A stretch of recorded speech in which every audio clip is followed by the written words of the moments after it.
Hello, ladies. Welcome to the Single Moms United podcast.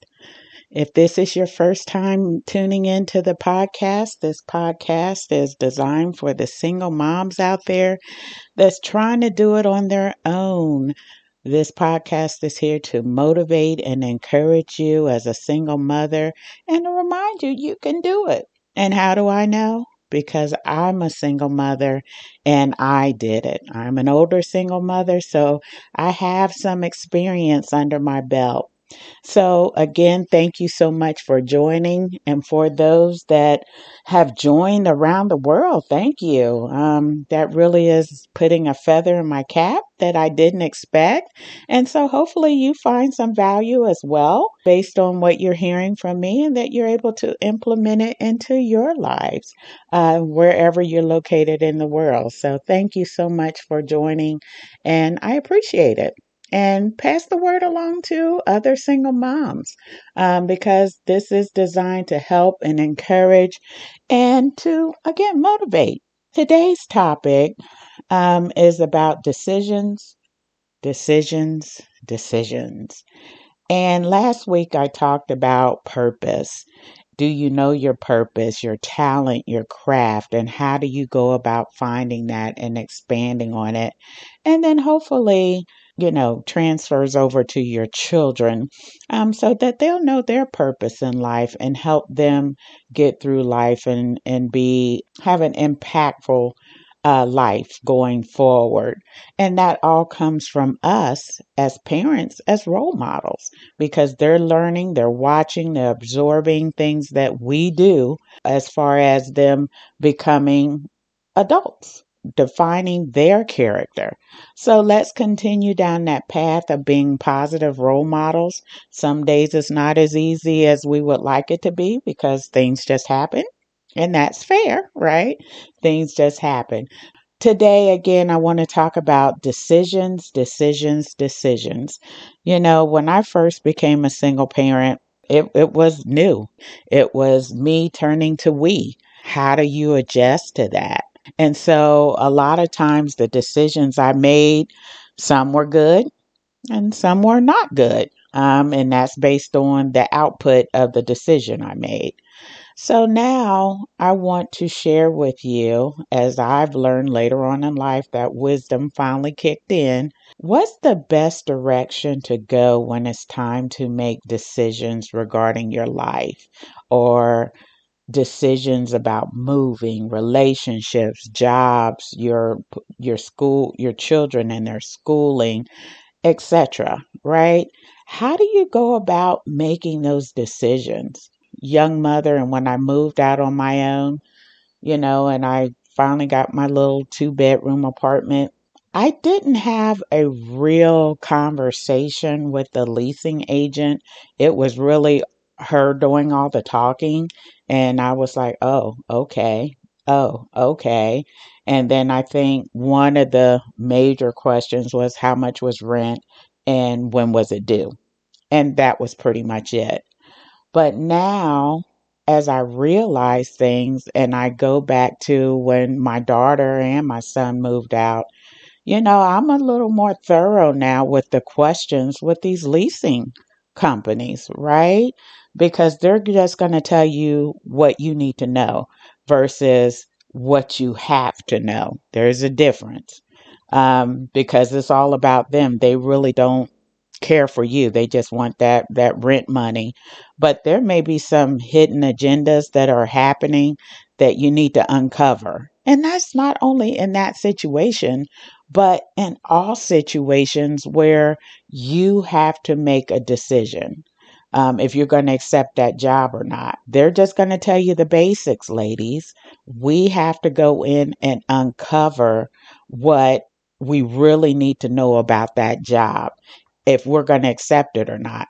Because a lot of times we get frustrated, angry, And more so, I think, at ourselves because we didn't ask the right questions. And so we end up in these situations where, like, oh my God, I hate this job. This is awful. I remember one of my first jobs, my early jobs, I should say, I had to clean the toilets. And I was like, they didn't mention anything about this. And so, is that my fault that I didn't ask? Yes and no, right? I think they should have probably put that in there along the way that, hey, you will have to clean the toilets or the restrooms periodically. But the moral to this story and this episode, this podcast episode, is about decisions. And how do you reach that decision that you're making the right decision? So, what tools are available to help determine, how to make the right decision? And here's the answer: you have to ask questions. That's what's going to help you make the right decision. People are only going to tell you the icing of the cake. In order for you to really understand the ingredients of the actual cake, you have to cut it open, right? Just because it's chocolate frosting on the top doesn't mean it's chocolate cake. Could be vanilla, could be caramel, could be yellow. It could be anything other than chocolate. So, this is how you pursue this. We're cutting the cake open.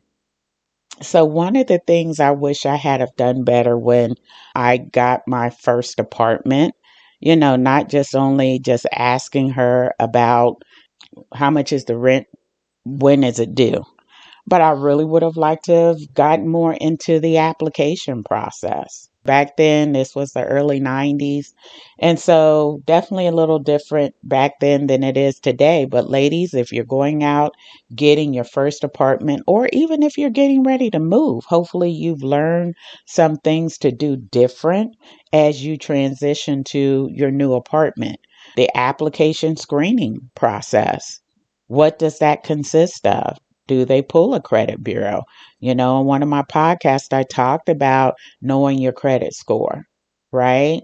And understanding that credit score. Do they look at that? What kind of background check do they do?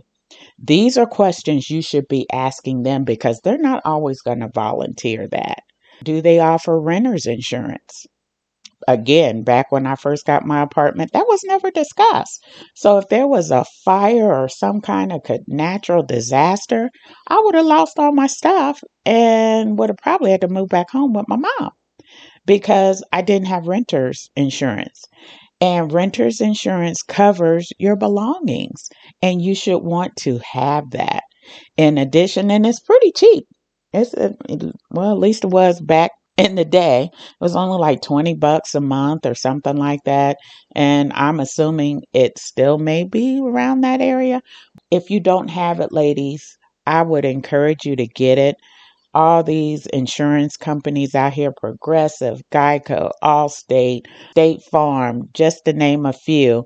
Go out and start getting you some information about renter's insurance and the cost of renter's insurance, because a natural disaster or disaster can occur at any time, and you don't want to be left high and dry. So definitely do that. Most leasing places are not going to share that with you. They're just not. Then what's included in the rent? Laundry, amenities, pool, clubhouse, etc. We shouldn't take things for granted, right? And what's the rules around that?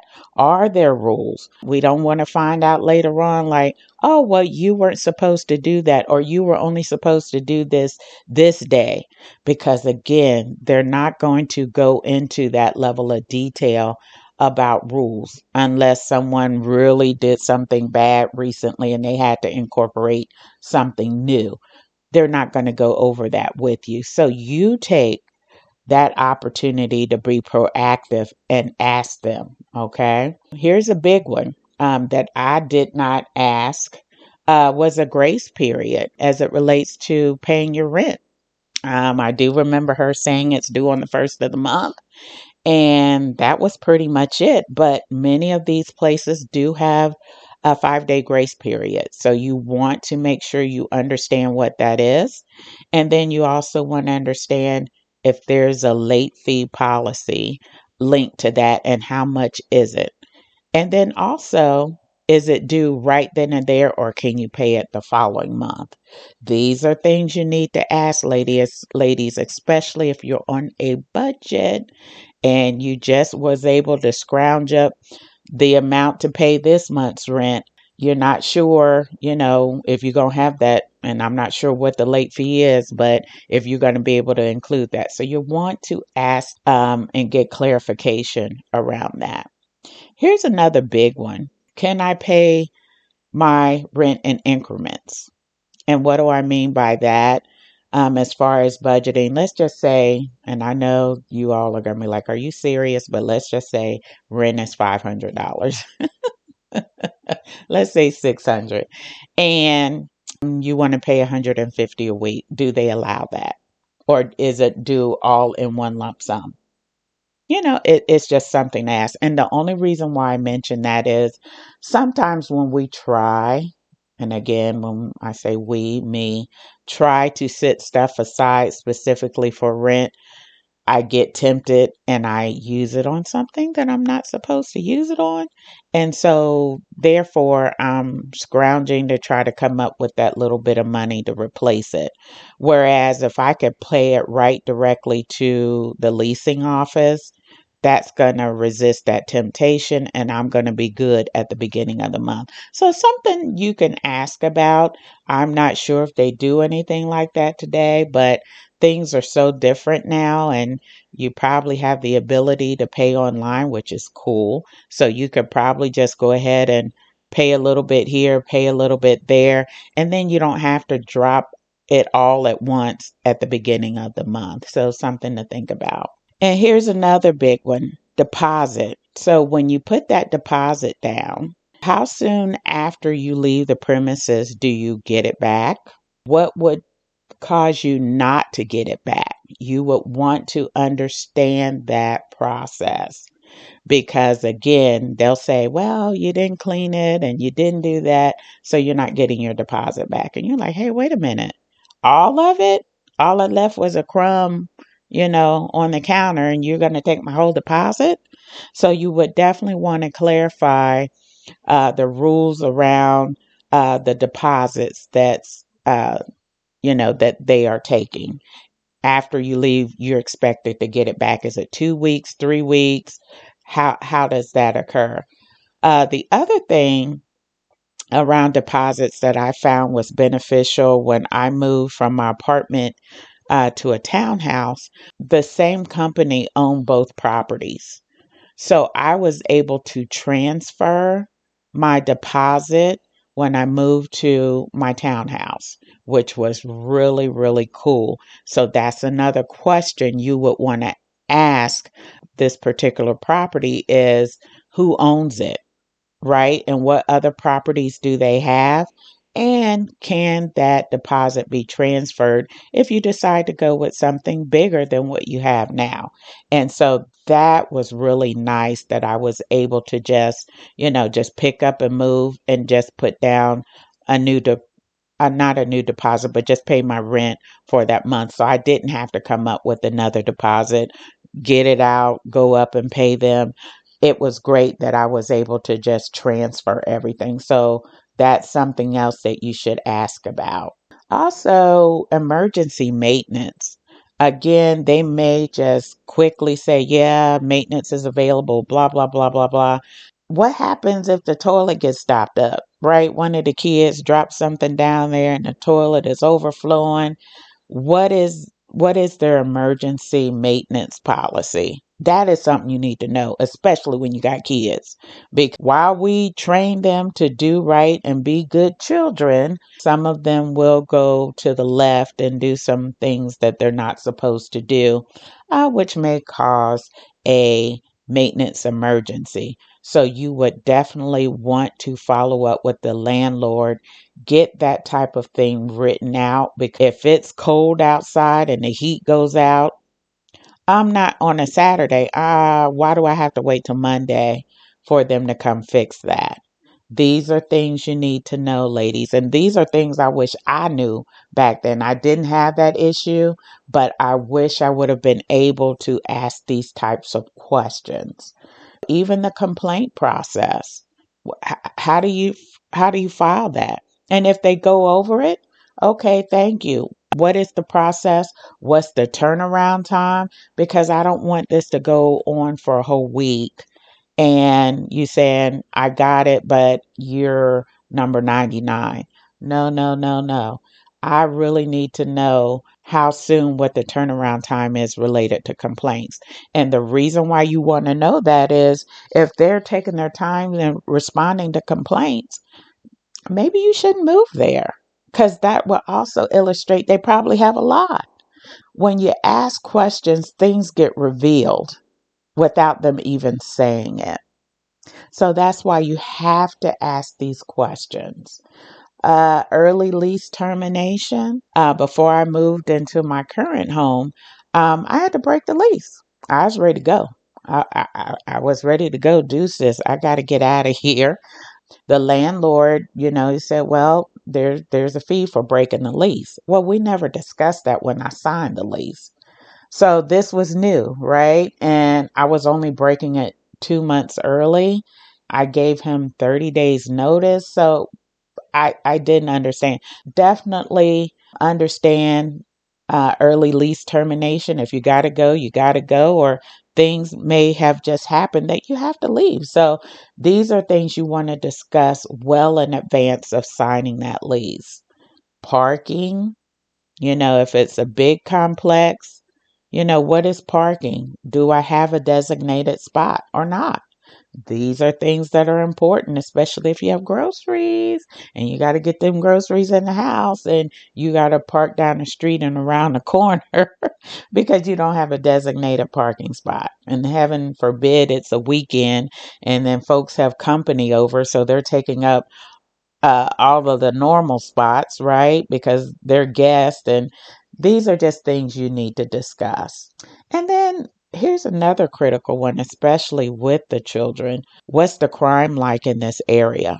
Of course, they're not going to be truthful. And matter of fact, they may say they can't tell you. So you're going to have to do your own research on that. And there's definitely many resources available that you could Google to understand the crime rate in a specific area. Because again, if they're shooting constantly, yeah, don't put the babies in the mix of that. Don't put you in the mix of that, because that's going to be freaking you out to just hear gunshots all the time. So definitely do your due diligence in understanding what the crime rate is for this particular location you're going to move at. When we talk about, the rent being due and what's the payment methods and all of that, you want to get all of this information. Now, here's a tip for you, because remember, this podcast is designed to give you resources and tips on how to be successful in anything that you do. Everything that I just went through as far as the questions and so forth, I would recommend you email the leasing agent these questions. Why do you recommend that? Well, I'm so glad you asked me. That's because you'll have it in writing. Absorb that for a minute. Anything you want to do specifically like this, and we'll go talk about school uh, questions in the future for your children. But especially when you're getting a new apartment or renting a home, or these are questions that they don't necessarily go over with you during the review of the lease, right? They'll quickly say, and this is this, and this is that. That's what this means, blah blah blah. And sometimes the language in which it's presented is legal, there are times, and if you haven't been to law school, that language is not going to make sense to you. Okay. Or, there's many a times that I've seen all of this legal documentation and you don't know what it means. I don't know what it means. This allows you to put it in your words to make up your own, for lack of a better term, legal document. And I wouldn't say legal document because, but it's your personal document where you have clear understanding of what the requirements are and what the penalties are. So there's no guesswork. I recommend that you type up your own questions and ask the leasing agent, can you send them to them in a separate email? If they don't respond in like 48 hours, then you probably don't want to move to that particular property because that tells you something about management. Remember, people always let you know who they are without purposely letting you know who they are. So their behavior, their response time, if they're unwilling to respond to you in an acceptable time frame, then you're probably like, yeah, because this is a prelude to if I move in, what's going to happen? How are they going to respond? Is it going to go days? I recommend, if you're moving in the very near future, take that piece of advice, put it in writing. It's okay. You can ask these questions there, but I would recommend just doing a side communication with the leasing agent only because now you have it in writing. There's no guesswork. And it's not he say, she say, I misunderstood, or I thought you said this, because it's going to save so much stress later. It's just going to alleviate a lot of stress when it comes to where you're living because you already have the stress of raising your children and trying to keep up and making sure they're fed and clothed and everything else that comes along with raising children.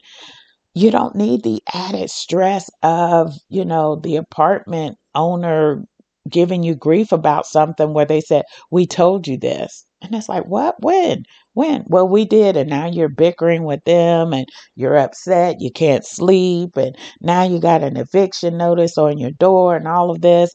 All of this can be prevented if we're proactive and sending them a side communication with a series of questions. Now, the good news about these podcasts is you can hit rewind, replay, or just drag it back to the beginning of the questions so you can go back and write some of these down because they're critical. And you may come up with your own, and I encourage you to come up with your own. But here's a basic start of coming up with some standard questions you want to ask the leasing agent. Again, how do we make decisions, the better decisions? We have to ask questions. I swear, if I would have asked more questions along my journey of being a single mom, I think things would even be even better than they are now. Some of the things that I went through, I didn't have to go through.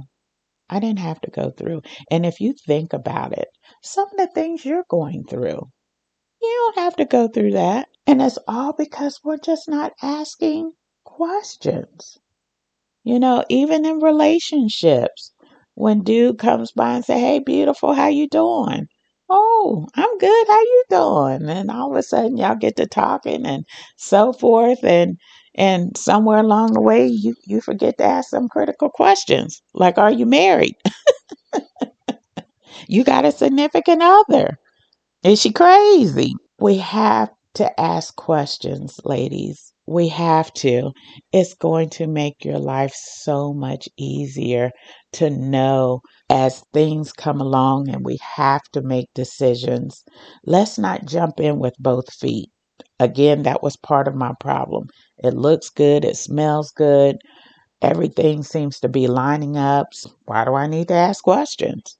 Well, that's when most of the times I've gotten hurt the most because I've jumped in with both feet versus taking the time to ask those critical questions. And as we continue, or as I continue putting together these podcasts, I'm going to focus on other topics where, I'm going to present some additional questions you can ask, right? At least get the thought started. You should ask this, you should ask that. Parent teacher conferences. I encourage you, if you have school age children, as you go to parent teachers conferences, what questions do you ask?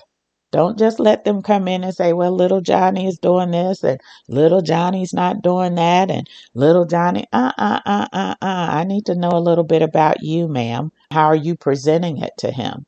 And then come back home and have that conversation with your child. But again, when I went to parent teacher conferences, I sat and I let them do all the talking. Shame on me.